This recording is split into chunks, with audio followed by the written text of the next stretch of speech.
நம்ம இன்னைக்கு பூண்டு முட்டை குழம்பு தான் எப்படி பண்ணுறது பார்க்க போகிறோம். இது செம்மையான டேஸ்ட்டில் அல்டிமேட்டாக இருக்கும். இந்த கிராமத்துல எல்லாம் இப்படி தான் செய்வாங்க. அதுக்கு ட்ரை ரோஸ்ட்டாக சில விஷயம் பண்ணணும். சீரகம், மிளகு, வெந்தயம் அதெல்லாம் போட்டு நல்லா வறுத்துக்கோங்க. அப்புறம் 2 ஸ்பூன் தனியாக போடணும்.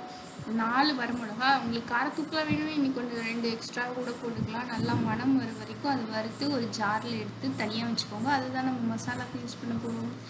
ஓகே, இப்போ மணம் வந்துச்சு, நம்ம ஜாரில் ட்ரான்ஸ்ஃபர் பண்ணிடலாம். ஜாரில் ட்ரான்ஸ்ஃபர் பண்ணி அது சூடாடுற வரைக்கும் தனியாக வச்சுருங்க.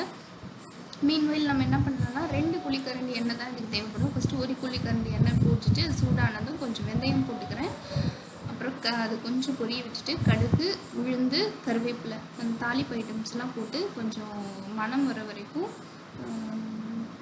வறுத்துருங்க. அதுக்குள்ளே நம்ம இந்த கிரைண்ட் பண்ணி வச்சுருது மசாலாவுக்கு தேவையான ஐட்டம்ஸ் எல்லாம் கிரைண்ட் பண்ணி ரெடியாக வச்சுக்கோங்க. 1 கப்பு நாட்டு பூண்டு இதுக்கு தேவைப்படும். இல்லைன்னா என்ன பூண்டு அவைலபிளாக இருக்கோ அதை எடுத்துக்கலாம்.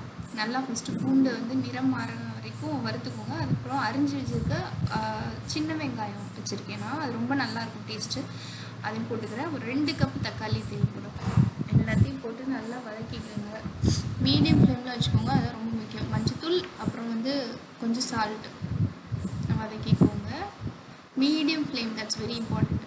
அப்புறம் என்ன பண்ணணும்னா நம்ம பவுடர் பண்ணி வச்சுருக்கோம் இல்லையா, அதெல்லாம் சேர்த்தோடனே நமக்கு ரொம்ப ட்ரை ஆயிரும். அந்த சமயத்தில் நம்ம இன்னொரு குழிக்கரண்டி எண்ணெய் சேர்த்துக்கலாம். கலருக்காக ரெட் சில்லி பவுடர் நான் போட்டுக்கிறேன். உங்களுக்கு தேவைன்னா போட்டுக்கோங்க, இல்லைன்னா வேண்டாம்.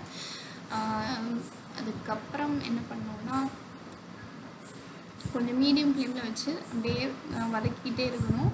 அந்த நம்ம சேர்த்துருக்க பவுடர்ஸோட பச்சை வாட்டை எல்லாம் போனோடனே நம்ம புளி கரைசல் கொஞ்சம் வச்சுக்கணும். அது ஒரு எலுமிச்சம்பழ சைஸுக்கு புளி ஊற வச்சுருந்தேன். அந்த கரைசல் போட்டுக்கிறேன். ரொம்ப இம்பார்ட்டண்ட் என்னென்னா ரொம்ப அதை கரைச்சி பண்ணிடக்கூடாது, லைட்டாக கரைச்சி போடுங்க, இல்லைன்னா துவர்ப்பு வந்துடும். அப்புறம் தேவையான அளவு உப்பு போட்டு டேஸ்ட் பாருங்கள். இப்போ அல்டிமேட்டான பூண்டு குழம்பு ரெடி ஆயிடுச்சு. சாப்பிட்டு என்ஜாய் பண்ணுங்கள். பாய்.